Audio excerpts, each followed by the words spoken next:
السلام عليكم ورحمة الله وبركاته. عاملين ايه يا شباب؟ واهلا بيكم في فيديو جديد هنا على القناة. وفي الفيديو ده هنتكلم عن افضل تجميعة تقدر تشتريها بسعر اقل من 3000 جنيه، وكمان تنفع للجيمنج والشغل وكمان لصناعة المحتوى. وهقول لك ايه المميزات وايه العيوب بتاعة التجميعة، وكمان تقدر تطورها لغاية فين. وفي الفيديو ده مش هنتكلم عن تجميعة بس، انا هقول لك ازاي تقدر تبيع تجميعتك او اي قطعة هاردوير بسهولة، وكمان هعرفك ازاي تلاقي اي تجميعة او اي قطعة هاردوير بسهولة انت بتدور عليها. وطبعا يا صاحبي انا مش حارمك من حاجه في الفئه الاقتصاديه، سواء كروت شاشه او تجميعات وكمان شاشات، فانت ما تبخلش على اخوك بلايك للفيديو واشتراك في القناه. وقبل ما نبدا الفيديو صلي على النبي وادعي لاخواتنا المستضعفين في كل مكان، اللهم ارحم شهدائهم واشف مرضاهم. ويلا بينا على الفيديو بتاعنا. وزي ما احنا متعودين اول قطعه بنبدا بيها هي المعالج. وطبعا في الفئه ديت هنجيب معالج اي 5 374 اللي هو اي 5 جيل تالت، وما نقدرش نزود عن المعالج ده لانه هيدينا قيمه مقابل سعر، وكمان هنوفر ميزانيه لكارت الشاشه. وطبعا المعالج ده استخدمناه في كذا تجميع قبل كده. ونيجي بقى يا شباب لمواصفات المعالج. والمعالج ده تم اصداره في 2012، وبيجي ب4 كور و4 ثريد، وتردده الاساسي 3.2 جيجا هرتز، وبيسحب 77 واط، وبيشتغل على سوكت ال جي اي 1155. وفي كارت داخلي ضعيف منصحش حد يعتمد عليه في الالعاب، والكارت ده اسمه انتل اتش دي 2500. والمعالج ده بيدعم رامات دي دي ار 3. وطبعا المعالج ده هيديك اداء كويس بالنسبه لسعره. ونيجي بقى لسعر المعالج، وسعره بيبدأ من 450 جنيه ل 600 جنيه.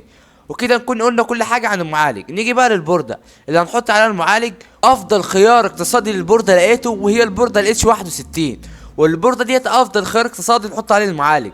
ونيجي بقى لمواصفات البورده ديت. والبورده دي بتدعم سوكت ال جي اي 1155، يعني تشغل معالجات جيل تاني وتالت من انتل.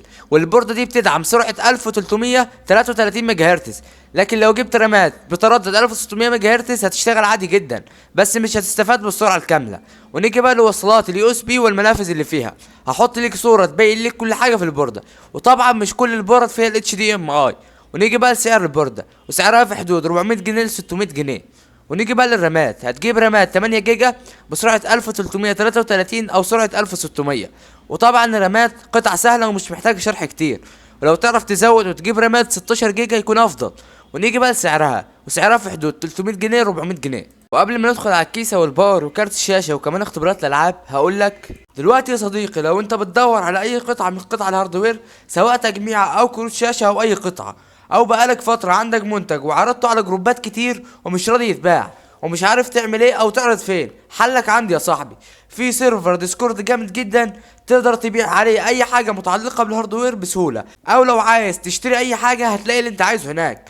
وكمان لو عندك سؤال تقدر تقوله هناك، ولو اي شخص فاتح هيرد عليك. وكمان لو في تجميعة او كارت شاشة او اي حاجة عايز تشتريها ومش عارف سعرها مناسب ولا لا، فتقدر تعرض صور للمنتج هناك والناس هترد عليك. من الاخر السيرفر ده متكامل يا صديقي، وهيوفر عليك وقت ومجهود كبير. هسيب لك رابط السيرفر في الوصف او في اول تعليق.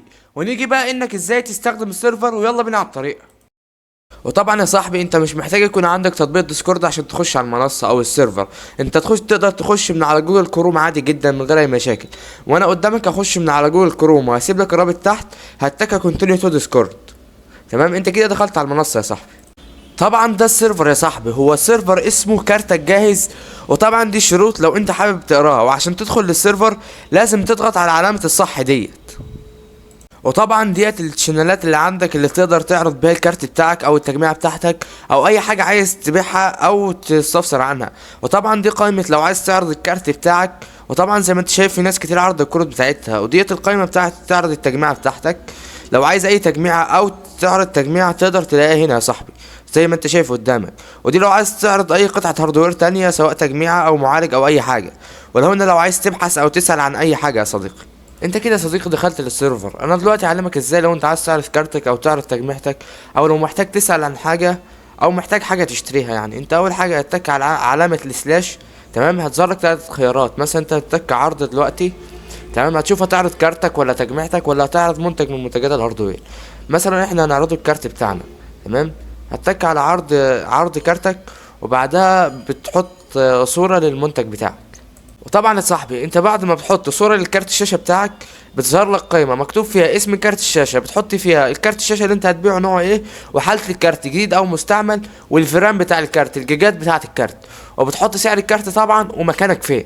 وكده يا صديقي انت تكون عرضت الكارت بتاعك بسهولة. طيب لو انت مش محتاج تعرض كارت او تجميعه ومحتاج حاجه، تمام، انت بتضغط علامه السلاش برضو وبتكتب احتاج الى منتج، تمام، وتكتب اسم المنتج اللي انت عايزه ومواصفات المنتج اللي انت عايزه وميزانيتك. وبكده يا شباب احنا نكون شرحنا كل حاجه عن السيرفر، يا رب تكون فهمت الطريقه. ونيجي بقى يا شباب للكيسه والباور. وطبعا انت في الفئه دي مش هتهتم بالشكل، لانه قال لي كيسه كويسه ار جي بي في حدود 1500 جنيه او 2000 جنيه كمان.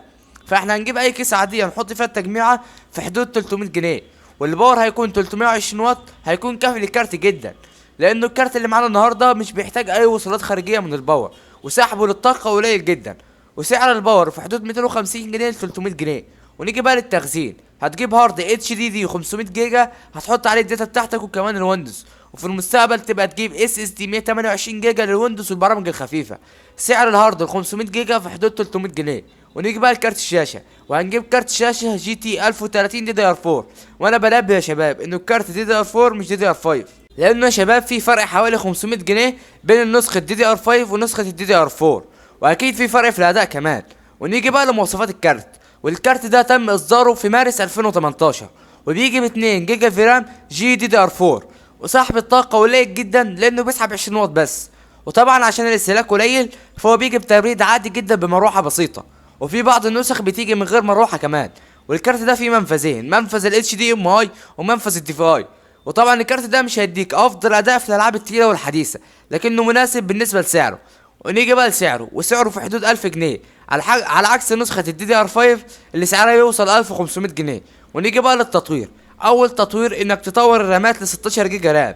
ثانيا لو مش معاك ميزانيه تطور الباور وعايز كارت كويس يشتغل على نفس الباور، فهات كارت جي تي اكس 960 2 جيجا وسعره في حدود 2000 ل 2500. ونيجي بقى لاهم حاجه وهي اختبارات الالعاب، ويلا بينا نشوف اختبارات الالعاب مع بعض.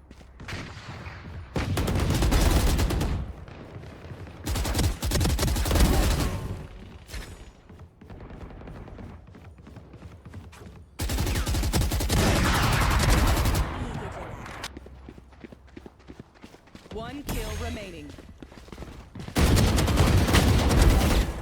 Com o clima que a gente tem hoje aqui no estádio. Vamos torcer para que este clima contagie também as equipes em campo e que a gente tenha um ótimo jogo de futebol. Um estádio com muita tradição. Qualquer jogo aqui vira uma atração. Um jogo muito indicado para quem gosta de futebol bem jogado. Olha, Milton, o roteirista colocou aqui, eu vou seguir exatamente o que está escrito no roteiro. É um ensaio de orquestra, exclamação. Todos os elementos estão lá, 2 pontos. Os grandes jogadores são solistas, vírgula, o técnico é mais...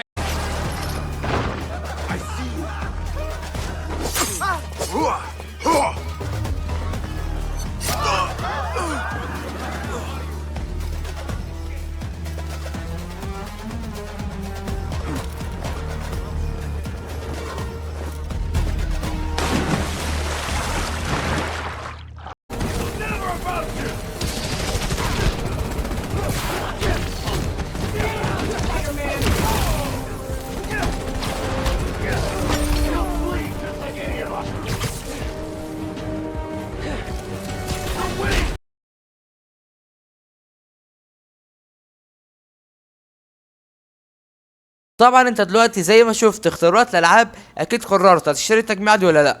وطبعا لو عملت التطويرات اللي قلت لك عليها هتحس بفرق في الاداء كبير جدا جدا. وبكده يا شباب نكون وصلنا نهايه الفيديو. يا ريت لو الفيديو عجبك تشترك في القناه وتدوس لايك، وسلام.